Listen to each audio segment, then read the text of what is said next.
જય શ્રી કૃષ્ણ. જય હો, મંગલમય હો. જગતની વસ્તુઓ, પ્રકૃતિઓ, વૃક્ષો, વનસ્પતિઓ, ફળો, ફૂલો, પૃથ્વીના કણ કણમાં પ્રેરણા ભરી છે. લગભગ તમામ વનસ્પતિઓમાં ઔષધ ભર્યું છે. માટીના કણ કણમાં કંકર ભળ્યા છે અને કંકર કંકર શંકર વસે છે. આ બધાને જાણતા જાણતા પૂરી જિંદગી વહી જાય. આ તમામનો અભ્યાસ કરતાં કરતાં જ જગત ભૂલાશે.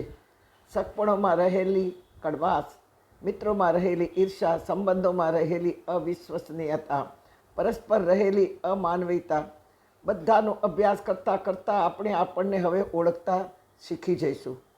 થશે કે જો આ વ્યક્તિ આવી છે તો મને પણ આવું થયા કરે છે કે મારું અને આ વ્યક્તિનું સામ્યપણું સરખું જ છે. આ સામી વ્યક્તિ ખરાબ ક્યાંથી હોઈ શકે? હું પણ એના જેવો જ છું. હા, કોઈ જ ફરક નથી. તો મને લાગવું જોઈએ કે મારે જ બદલવાની જરૂર છે, કારણ કે આ વ્યક્તિ ઘણાને ગમતો નથી. આનું વર્તન, આની વાણી, આનો વિચાર ઘણાને ગમતા નથી અને હું પણ એની જેવો જ છું. મારા વિચારો પણ આ વ્યક્તિ જેવા જ છે. મારું વર્તન, મારી વાણી, મારા વિચારો બધા જ આ વ્યક્તિને મળતા છે. જો આ વ્યક્તિ કોઈને ન ગમતો હોય તો હું પણ કદાચ નહીં ગમતો હોઉં. પોતે જ પોતાનો વિદ્યાર્થી અને પોતે જ પોતાનો ગુરુ છે, એમ શ્રીમદ ભગવદ્ ગીતા કહી રહી છે. ઉદ્ધરેદ આત્મનાત્માનમ નાત્માનમ વસાદયેત આત્મૈવ આત્મનો બંધુ આત્મૈવ રિપુરાત્મનઃ. બંધુ એટલે મિત્ર અને રિપુ એટલે શત્રુ, દુશ્મન. ભગવાન કહે છે, તું જ તારો ગુરુ છો, તું જ તારો શિષ્ય છો, તું જ તારો ઉદ્ધાર કરનાર છો અને તું જ તારી અધોગતિએ જનાર છો. બધું જ તારા વિચારો ઉપર આધાર છે.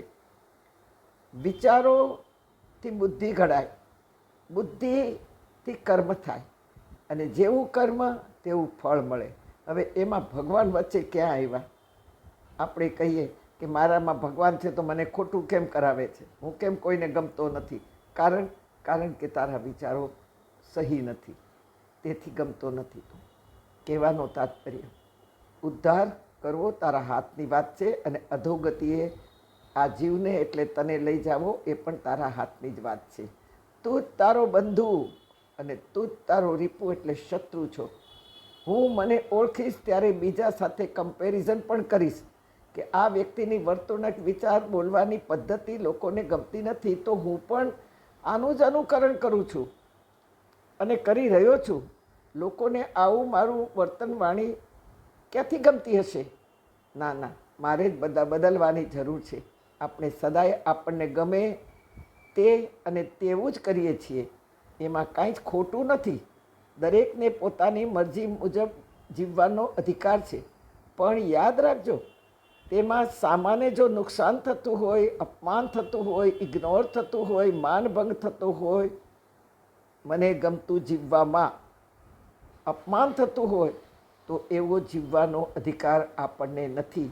અને વળી દોષ પણ છે, કારણ કે નાની વ્યક્તિ હશે તો એ બધું સહન કરી લેશે, પણ એનો નિશાસો લાગ્યા વગર રહેશે નહીં.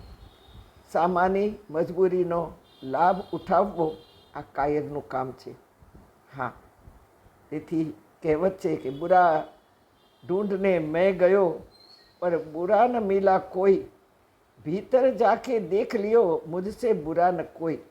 મનવા મુझसे બુરા ન કોઈ. આપણે જો આવા કોઈ પણ લોકો સાથે કમ્પેરિઝન કરીએ, પછી સારું હોય, ખોટું હોય, સારો વ્યક્તિ હોય, ખોટો વ્યક્તિ હોય, સત્સંગી હોય કે રૂઢ હોય, આપણે બધાની સાથે કમ્પેરિઝન કરીએ કે હું આની જેવો છું, આની જેવા મારા વિચાર છે, તો હું આ વ્યક્તિ નથી ગમતો તો હું નહીં ગમીશ.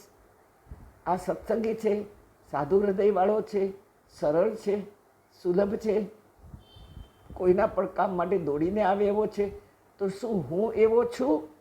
જો એવો હોઈશ તો હું બધાને ગમતો હોઈશ જ. એમાં કોઈ શંકા નથી. તેથી આપણને કમ્પેરિઝન આમાં નથી કરતા.